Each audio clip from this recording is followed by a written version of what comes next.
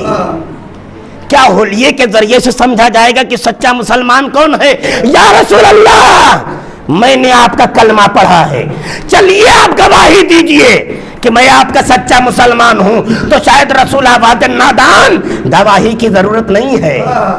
میں نے زندگی میں اپنے ایک پیمانہ بنا دیا ہے اور وہ پیمانہ قیامت تک کے چلتا رہے گا. اس پیمانے پہ جو کھرا اتر جائے گا سمجھ لو وہی سچا مسلمان ہے. تو ہم نے کہا یا رسول اللہ وہ پیمانہ کون سا ہے, وہ ترازو کون سا ہے؟ تو رسول نے آواز جو سنو, فاطمہ تو بضعۃ منی من ازاہا فقط ازانی ومن ازانی فقط ازان اللہ. جس سے فاطمہ ناراض اس سے میں ناراض, جس سے میں ناراض اس سے خدا ناراض, جس سے خدا ناراض ہو جائے وہ کافر کے علاوہ کوئی نہیں ہے, کافر کے سوا کوئی نہیں. کیسے پتا چلے فاطمہ کس سے ناراض ہے؟ آج فاطمہ زہرا تو ہے نہیں بظاہر, آج رسول اکرم تو ہے نہیں جو بتائیں کہ سچا مسلمان کون ہے. عزیزو کیسے پتا چلے, کیسے سمجھا جائے دنیا میں سچا مسلمان کون ہے؟ تو رسول نے ایک پیمانہ بنا دیا ہے. کون سا پیمانہ؟ رسول نے بتا دیا کہ جس سے میری بیٹی راضی ناراض اس سے میں ناراض, جس سے میں ناراض اس سے خدا ناراض, اور جس سے خدا ناراض ہو جائے وہ کافر کے علاوہ کوئی نہیں ہے. تو کیسے پتا چلے کس سے فاطمہ ناراض ہے, کیسے پتا چلے کس سے رسول ناراض ہیں؟ روز مرہ کی زندگی سے عزیزو سمجھ لو. آپ نے مجھے مجلس پڑھنے کے لیے بلایا, میں فوراً آ گیا. آپ کا بلانا میرا آ جانا اس بات کی دلیل ہے کہ آپ مجھ سے راضی, میں آپ سے راضی. مثلاً آپ نے کسی صاحب کو دعوت دیا, اس نے دعوت قبول کیا اور قبول کرنے کے بعد دعوت کو جو وقت تھا آپ کے دروازے پہ آ گیا. دروازے پہ اس کا آ جانا اس بات کی دلیل ہے کہ گھر والے سے آنے والا راضی اور آنے والے سے گھر والے راضی. آپ کسی کے گھر پر اسی وقت جائیں گے کہ جب گھر میں رہنے والے افراد سے محبت ہو, جب گھر میں رہنے والے افراد سے آپ راضی ہو. دشمن کے دروازے پر کوئی نہیں جاتا ہے, عدو کے دروازے پر کوئی نہیں جاتا. تو روز مرہ کی علامت کیا ہے؟ ہمارا کسی کے دروازے پہ جانا, کسی کا ہمارے دروازے پہ آنا اس بات کی دلیل ہے کہ آنے والا ہم سے راضی, میں آنے والے سے راضی. آپ کسی کے گھر میں اسی وقت جائیں گے کہ جب گھر والوں سے آپ راضی ہو اور گھر والے آپ سے راضی ہو. فاطمہ زہرا نے کیا کہا کہ مجلس کی فرش اعظم میرا گھر ہے. انسان کا سب سے زیادہ وقت کہاں گزرتا ہے؟ سب سے زیادہ وقت, سب سے زیادہ سکون انسان کو کہاں ملتا ہے؟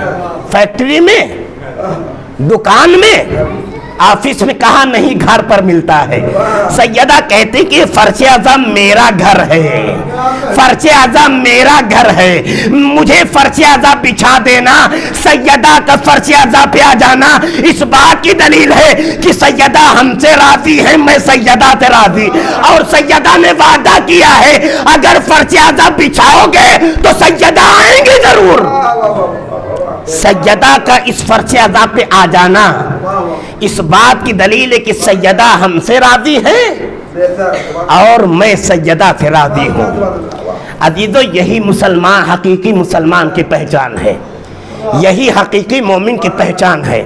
قرآن نہیں بتائے گا, حدیث نبوی نہیں بتائیں گے, بلکہ حکم پیغمبر بتا رہا ہے کون سچا مسلمان ہے, کون سچا مسلمان نہیں ہے. جس سے سیدہ راضی ہے وہی دنیا میں سچا مسلمان ہے, جس سے سیدہ ناراض ہے وہی دنیا میں سچا مسلمان نہیں ہے. عزیزو اسی فرش اعظم سے جڑو اگر سچا مسلمان بننا ہے. اس لیے کہ یہ فرش اعظم وہ ہے کہ جس پر رسول کی بیٹی آتی ہے, اسی فرش اعظم پر رسول کی بیٹی آتی ہے. عزیزو دنیا میں ہر مقام الگ الگ ہے, دنیا میں ہر جگہ الگ الگ ہے. فلاں جگہ غریب نہیں جائیں گے, فلاں جگہ امیر نہیں جائے گا, فلاں گھر بادشاہ کا گھر ہے, وہاں بغیر اجازت لیے کوئی نہیں جائے گا, وہاں فقیر نہیں جائے گا. لیکن یہ کیسا فرش عذاب ہے. اسی پہلو میں بادشاہ بھی بیٹھا ہے, اسی پہلو میں نوکر بھی بیٹھا ہے, اسی پہلو میں رعایا بھی بیٹھی ہے. کیسے اہل بیت ہیں کہ جو دنیا میں فرق کو اتنا خم کیا. اے دنیا والوں, اگر اور جگہ جاؤ گے تو وہاں امیری غریبی کا فرق ہے, لیکن میری فرش عذاب پہ آؤ گے تو یہاں نہ امیر کا کوئی وہ ہے, نہ غریب کا کوئی وہ ہے, سب کا ایک مقام ہم دے دیتے ہیں. عزیزو, اگر دین لینا تو اسی فرش عزا سے لینا. اگر بازار سے دین لوگے تو وہی دین ہو سکتا ہے تمہیں شیطان بنا دے, ہو سکتا ہے وہی دین وقت کا نمرود بنا دے, ہو سکتا ہے وہی دین وقت کا فرعون بنا دے, ہو سکتا ہے وہی دین وقت کا شداد بنا دے, ہو سکتا ہے وہی دین وقت کا یزید بنا دے. لیکن اگر مجلس سے دین لوگے, ہو سکتا ہے یہی دین تمہیں میسم بنا دے, ہو سکتا ہے یہی دین قمبر بنا دے, ہو سکتا ہے یہی دین ابو ذر بنا دے, ہو سکتا ہے یہی دین سلمان بنا دے. اللہ اکبر. یہ دین کے بانی کون ہیں؟ وہی ہے کہ جنہوں نے پھیلایا ہے اور جنہوں نے بچایا ہے, وہی ان کے بانی ہیں. اللہ اکبر. بس عزیزو, انہی کے غم میں آج کائنات گریہ کنا ہے. کیسے یہ شہید ہیں, کن شہداء پر 1400 برس سے رویا جا رہا ہے, لیکن آنکھوں میں اشک بڑھتے چلے جا رہے ہیں, قوم کے میں اضافہ ہوتا چلا جا رہا ہے. آخر یہ وجہ کیا ہے؟ عزیزو, جب مال خرچ کیا جاتا ہے تو کم ہوتا ہے, لیکن یہ کیسی نعمت ہے جس میں جتنا مال خرچ کیا جاتا ہے اضافہ ہوتا چلا جاتا ہے. عزیزو, کیوں نہ اضافہ ہو؟ دعائے سیدہ ہے, دعائے سیدہ. عزیزو, درمیان میں ایک جملہ کہوں گا, درمیان میں ایک جملہ کہوں گا, بہت اہم جملہ ہے. آج جو ہم عزاداری میں خرچ کرتے ہیں, آج جو امام حسین پر ہم لٹاتے ہیں, اس کا کوئی فائدہ ہے کہ نہیں ہے؟ اس کا کوئی فائدہ ہمیں ملے گا کہ نہیں ملے گا؟ 8ویں امام امام رضا علیہ السلام کی محفل تھی, غالباً چھٹے امام کی محفل تھی. چاہنے والے بیٹھے تھے. جب چاہنے والے سب جمع ہو گئے تو امام نے تقریر کی. تقریر کے درمیان میں فرمایا, دیکھو دنیا میں ایک ایسا زمانہ آئے گا کہ دنیا میں فقیری اتنی پھیل جائے گی کہ غریب باپ جوان بیٹی کا بازو پکڑ کر امیر کے دروازے لے جائے گا اور کہے گا, اے بندے خدا, بیٹی لے لے اور روٹی دے دے. چاہنے والے پھوٹ پھوٹ کے رونے لگے, مولا پھر ہماری عزتوں کا کیا ہوگا؟ مولا ہمارے وقار کا کیا ہوگا؟ ہماری عزت کہاں چلی جائے گی؟ تو امام نے فرمایا, اگر ایسی غربت سے بچنا چاہتے ہو, اگر ایسی غربت سے بچنا چاہتے ہو, اور یہ علامت کب آئے گی کہ جب میرا بیٹا ظہور کرنے والا ہوگا, اس وقت یہ علامت آئے گی. زمانے میں اتنی غربت پھیل جائے گی کہ غریب باپ جوان بیٹی کو امیر کے حوالے کرے گا, کاہے کے لیے ایک وقت کی روٹی دے دے. چاہنے والوں نے کہا, مولا پھر ہماری غیرت کا کیا ہوگا, ہماری عزت کا کیا ہوگا؟ تو امام نے حدیث فرمائی, سنو, اگر ایسی غربت سے بچنا چاہتے ہو, من انفقا درہمن فی عزائے سید الشہداء کانما یقرض اللہ قرضا حسنا. اگر ایسی غربت سے بچنا چاہتے ہو تو میرے جد امجد کے عزا میں اپنا مال خرچ کرو. جس نے بھی 1 درہم خرچ کیا, اس نے سمجھ لو خدا کو قرض دیا ہے.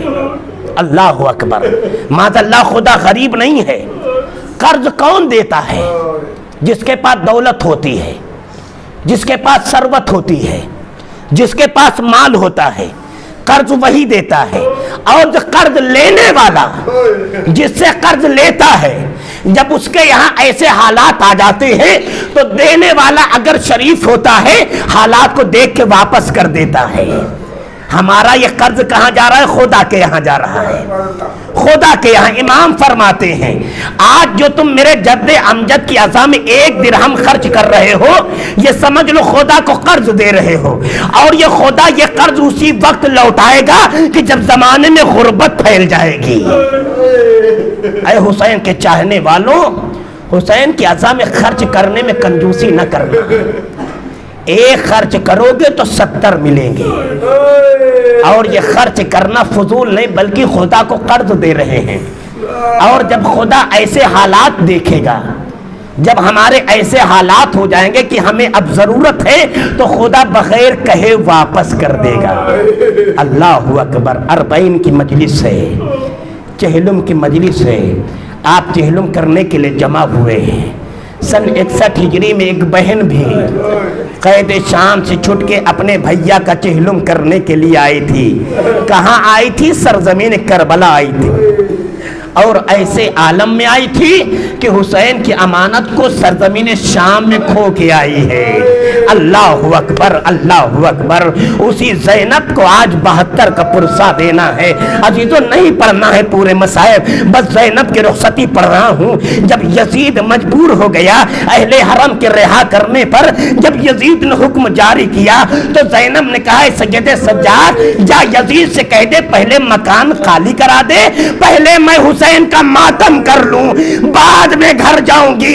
ارے زینب اتنا آزادی کی فکر نہیں ہے جتنا آنسو کی فکر ہے، اس لیے کہ زینب کو ابھی رونے نہیں دیا گیا ہے، زینب ابھی دل کھول کے رو نہیں پائی ہے۔ مکان خالی کرایا گیا، 7 دن مکان میں ماتم ہوا ہے۔ اور جب یہ قافلہ چلنے لگا تو یزید نے لوٹا ہوا اسباب واپس کیا۔ گٹھریاں ہیں، چھوٹی چھوٹی گٹھریاں ہیں، اس میں لوٹا ہوا اسباب بندھا ہوا ہے۔ اللہ اکبر۔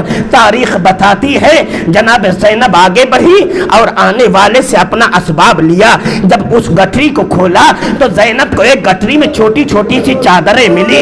ارے گٹھری کھولنے کے بعد آواز دی بھابی رباب آؤ تمہاری چادر آ گئی ہے، اے کلثوم آؤ تمہاری چادر آ گئی ہے، اے فضہ آؤ تمہاری چادر آ گئی ہے۔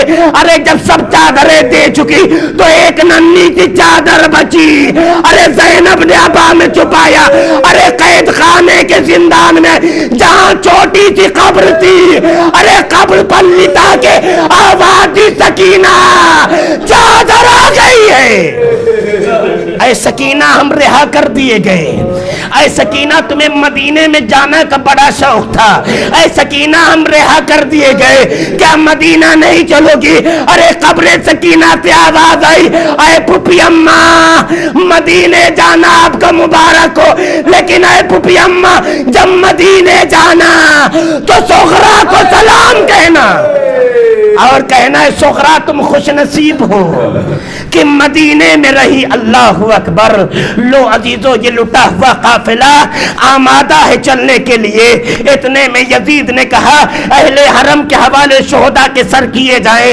ارے شہداء کے سر آنا شروع ہوئے، بیبیاں سب میں کھڑی ہوئی ہیں، ارے سر آ رہے ہیں۔ کبھی قاسم کا سر آیا، فروہ آگے بڑھی، کبھی قاسم کا سر آیا، فروہ آگے بڑھی، کبھی لیلا کا سر آیا، فروہ آگے بڑھی۔ ارے سر آتے رہے، لیکن جب غازی کا سر آیا زینب نے کہا بیبیوں اب بادب ہو جاؤ، اب میرے غیرت دار بھائی کا سر آ رہا ہے۔ ارے جیسے سر عباس آیا، تاریخ کہتے کہ جب تک سر عباس تشت میں تھا تب تک آنکھیں کھلی رہی، تب تک آنکھیں کھلی رہی، لیکن جیسے سر عباس قریب آیا زینب نے آگے بڑھ کے جیسے سر کو لیا، ارے کھلی ہوئی آنکھیں بند ہو گئی۔ ارے زینب نے کہا بھیا ارے آنکھیں کھولو، زینب بازوؤں پہ رسی کے نشان نہیں دکھائے گی۔ اے بھیا آنکھیں کھولو، زینب پشت پر پڑے ہوئے تازیانوں کے نشان نہیں دکھائے گی۔ اے بھیا آگے بڑھو، اے بھیا آنکھیں کھولو، ذرا میرے سجاد کی کیفیت کو دیکھو۔ اے بھیا عباس ذرا میرے سجاد کی کیفیت کے دیکھو، بدن کا کوئی ایسا حصہ نہیں کہ جہاں میرے سجاد کے زخم نہ لگا ہو۔ اللہ اکبر۔ رہا ہو گیا قافلہ، 20 سفر کو وارد کربلا ہو رہا ہے۔ کون سی کربلا؟ جہاں سے زینب جب گزری تھی تو شہداء کی لاشیں پڑی ہوئی تھیں. کہیں پہ اکبر کا لاشا تھا, کہیں پہ انو محمد کی میت تھی, کہیں پہ قاسم کا پامال شدہ لاشا تھا, اور کہیں 57 برس کے بھائی کا لاشا نشیب میں پڑا ہوا اور نیزے و خنجر سے زخمی تھا. لیکن آج جب زینب آ رہی ہے تو قبریں بنی ہوئی ہیں, قبریں بنی ہوئی ہیں. تاریخ بتاتی ہے جب زینب سرزمین کربلا پہنچی ہے تو اپنے کو سب سے پہلے اونٹ سے بھیا کی قبر پر گرا دیا, اور گرانے کے بعد کہا بھیا زینب کو معاف کر دینا, جو امانت تم نے دیا تھا زینب شام کے زندان میں کھو کے آئی ہے. اے بھیا زینب سکینہ کی حفاظت نہیں کر پائی, اے بھیا سکینہ اپنے بابا کو یاد کرتے کرتے بچی سو گئی ہے. اے بھیا زینب کو معاف کر دینا. اللہ اکبر.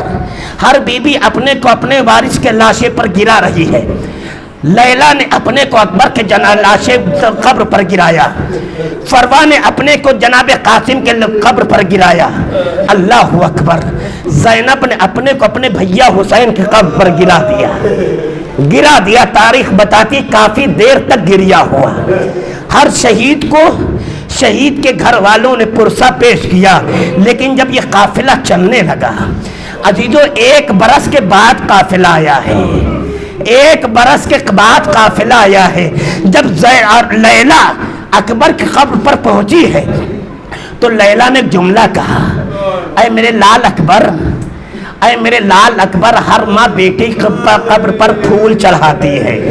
اے اکبر, لیلا اتنا مجبور ہے کہ لیلا کے پاس کچھ نہیں ہے, آنسوؤں کا نذرانہ لیلا چڑھا رہی ہے. اے اکبر اسے قبول کر لینا. عزیزو جب کافی دیر ہو گئی سجاد نے کہا, اے مقدرات اسما, سواریاں آمادہ ہے, مدینے جا رہی ہے, سب سوار ہو جاؤ. اللہ اکبر. ساری بیویاں سوار ہو گئی, لیکن جب زینب کے پاس آئے, آبادی پھپھی اماں سواری آمادہ ہے. تاریخ کہتی ہے زینب قبر سے لے کر سواری تک کے 11 مقام پہ گری ہے. 11 مقام پہ زینب گری ہے. گرنے کے بعد اٹھتی تھی اور بھیا کی قبر کو دیکھتی تھی. جتنی بار زینب اٹھی ہے اتنی بار بھیا کی قبر پر نگاہ ڈالی, لیکن جب آخری بار زینب اونٹ پہ سوار ہوئی, آواز دی بھیا زینب مدینے جا رہی ہے.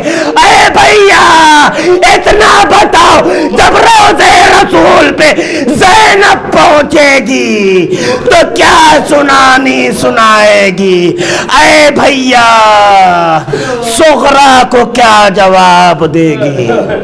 ام سلمہ کو کیسے سمجھائے گی؟ وَسَيَعْلَمُ الَّذِينَ ظَلَمُوا أَيَّامُ انقلبی ينقلبون. اِنَّا لِلَّهِ وَإِنَّا إِلَيْهِ رَاجِعُونَ. رضاً بقضاء